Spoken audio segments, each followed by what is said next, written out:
বর্তমান সময়ে আমি যখন ভিডিওটা রেকর্ড করছি তখন ক্রিপ্টো মার্কেটে 20,000-এর বেশি কয়েন আছে।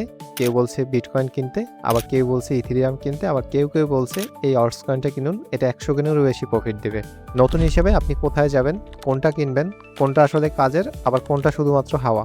আজকে আমি আপনার এই বিভ্রান্ত একেবারের জন্য দূর করে দিব। বিটকয়েন, ইথেরিয়াম বা অল্টস কয়েন এই তিনটার ভিতর পার্থক্য শেয়ার করব। নতুন হিসাবে আপনি কোথায় যাবেন, কোথা থেকে শুরু করবেন, সবকিছু আজকে আপনার কাছে ক্লিয়ার হয়ে যাবে। তো হ্যালো এভরিওয়ান, আশা করি সকলে অনেক অনেক ভালো আছেন। তো ক্রিপ্টো ট্রেডিং সিরিজের এটা তৃতীয় পর্ব।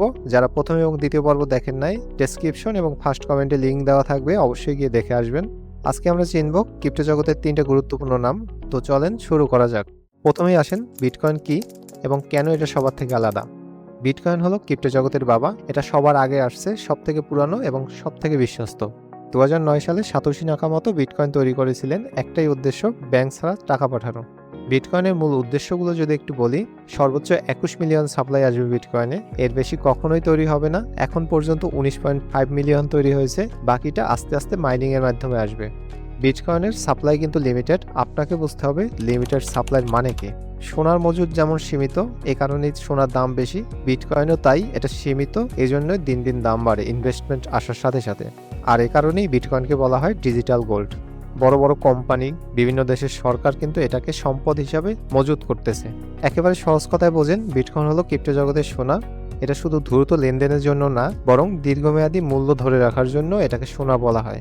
দ্বিতীয় নম্বরে আসেন ইথেরিয়াম কি এবং বিটকয়েনের থেকে ইথেরিয়াম কোথায় আলাদা। বিটকয়েন থেকে ইথেরিয়াম কোথায় আলাদা এটা বুঝতে হলে আপনাকে আর একটু গভীরে যেতে হবে। বিটকয়েন দিয়ে শুধুমাত্র টাকা পাঠানো যায়, কিন্তু এমন যদি হতো, এমন একটা ব্লকচেইন থাকতো যেটা দিয়ে শুধু টাকা পাঠানো না, পুরো অ্যাপ্লিকেশন চালানো যেত। এই চিন্তা থেকে 2015 সালে ইথেরিয়ামের উদ্ভাবন হয়। আর এই ইথেরিয়ামকেই এখন বর্তমানে বলা হয় পৃথিবীর কম্পিউটার। একটা উদাহরণ দিয়ে যদি আপনাকে বুঝাইতে চাই, ধরেন আপনি একটা বাড়ি কিনতে চান। সাধারণত কি লাগে? উকিল লাগবে, ব্যাংক লাগবে, দলিল লাগবে, রেজিস্ট্রেশন অফিস লাগবে, অনেকগুলো মানুষের সমন্বয় লাগবে। কিন্তু ইথেরিয়ামের স্মার্ট কন্ট্রাক্ট দিয়ে পুরো প্রক্রিয়াটা একটা কোডের মাধ্যমেই করা যায়, এবং স্বয়ংক্রিয়ভাবে কোনো মধ্যস্থতাকারী ছাড়া। স্মার্ট কন্ট্রাক্ট হলো এমন একটা চুক্তি যেটা নিজেই নিজেকে পালন করে, শর্ত পূরণ হলে স্বয়ংক্রিয়ভাবেই কাজ করে। বর্তমান সময়ে ডাফি, এনএফটি, ওয়েব3 সবকিছুই কিন্তু ইথেরিয়ামের উপর দাঁড়িয়ে আছে।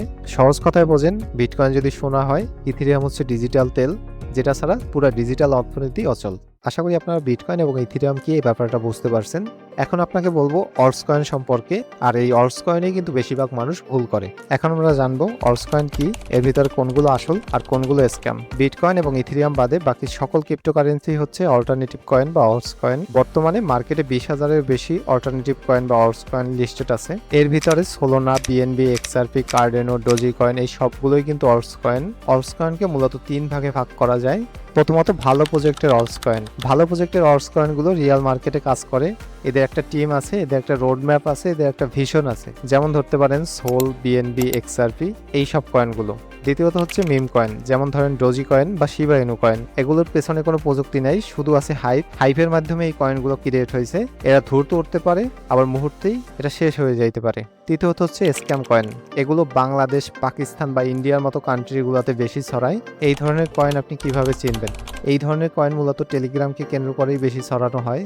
ওইখানে এমন টাইপিক মেসেজ থাকে যে এই কয়েনটা কিনলে 1000 গুণেরও বেশি প্রফিট দেবে, এবং আপনি নতুন, আপনি প্রপার রিসার্চ জানেন না, এখানেই আপনার সমস্যা। সো প্রপার রিসার্চ ছাড়া কখনোই কয়েন কিনবেন না। আস্তে আস্তে আপনাকে শিখাবো কিভাবে প্রপার রিসার্চ করতে হয়। এই অল্টারনেটিভ কয়েন কিন্তু দ্রুত লাভ করা সম্ভব, তবে এখানে দ্রুত লস করাও কিন্তু সম্ভব। সর্বশেষ আমরা যদি বিটকয়েন, ইথেরিয়াম এবং অল্টস কয়েনের ভিতরে তুলনা করি, প্রথমে আসেন বিটকয়েন। এটা সবচেয়ে পুরানো, সবচেয়ে নিরাপদ এবং সবচেয়ে দাম বেশি।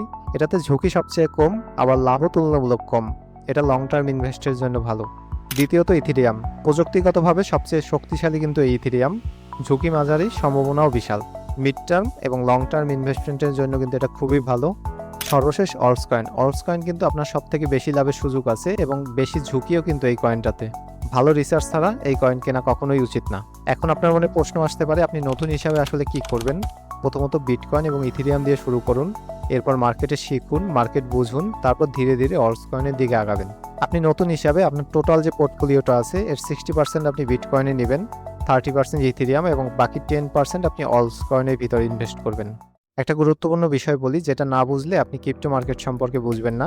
পুরো ক্রিপ্টো মার্কেট বিটকয়েনের পেছনে চলে। বিটকয়েনের দাম বাড়লে সাধারণত পুরো মার্কেট বাড়ে, আবার বিটকয়েনের দাম কমলে পুরো মার্কেটের দাম কমে যায়। এ কারণেই বিটকয়েনকে ক্রিপ্টো মার্কেটের রাজা বলা হয়। আপনি যদি কয়েন মার্কেট ক্যাপে যান, বিটকয়েন ডমিনেন্স নামে একটা চার্ট আছে, ওইটা দেখলে আপনি বুঝে যাবেন ক্রিপ্টো মার্কেটের টোটাল যে টাকা আছে ওইটার ভিতর কত শতাংশ বিটকয়েন দখল করে রাখছে। এই সংখ্যাটা যদি বাড়ে তাহলে বিটকয়েনের দাম বাড়ে, আবার এই বিটকয়েন ডমিনেন্স যদি কমে তাহলে কিন্তু অলস কয়েনের দাম বাড়ে। তো আজকে আমরা বুঝলাম বিটকয়েন হচ্ছে ডিজিটাল সোনা, মূল্য সংরক্ষণের ক্ষেত্রে এটি ব্যবহার করা হয়। ইথেরিয়াম হচ্ছে ডিজিটাল তেল, পুরো ওয়েব3 অর্থনীতি চলে এই তেলের মাধ্যমে। আর অলস কয়েন হচ্ছে সুযোগ, যদি আপনি প্রপার রিসার্চ করতে পারেন। কমেন্ট করে জানাতে পারেন আপনি কোথা থেকে শুরু করতে চান। পরের ভিডিওতে আমরা শিখব ক্রিপ্টো ওয়ালেট সম্পর্কে, ক্রিপ্টো ওয়ালেটের ভিতরে কোনটা নিরাপদ, কোনটা কিভাবে সেট আপ করবেন। ওয়ালেট সেট আপ না করতে পারলে ক্রিপ্টো কেনা আপনার জন্য বিপজ্জনক। তো আজকে এই পর্যন্তই। ভিডিওটা ভালো লাগলে একটা করে লাইক করে দিবেন, কমেন্ট সেকশনে আপনার মতামত শেয়ার করবেন। দেখা হচ্ছে আপনাদের সাথে পরবর্তী ভিডিওতে। সে পর্যন্ত ভালো থাকবেন, সুস্থ থাকবেন। ধন্যবাদ সবাইকে।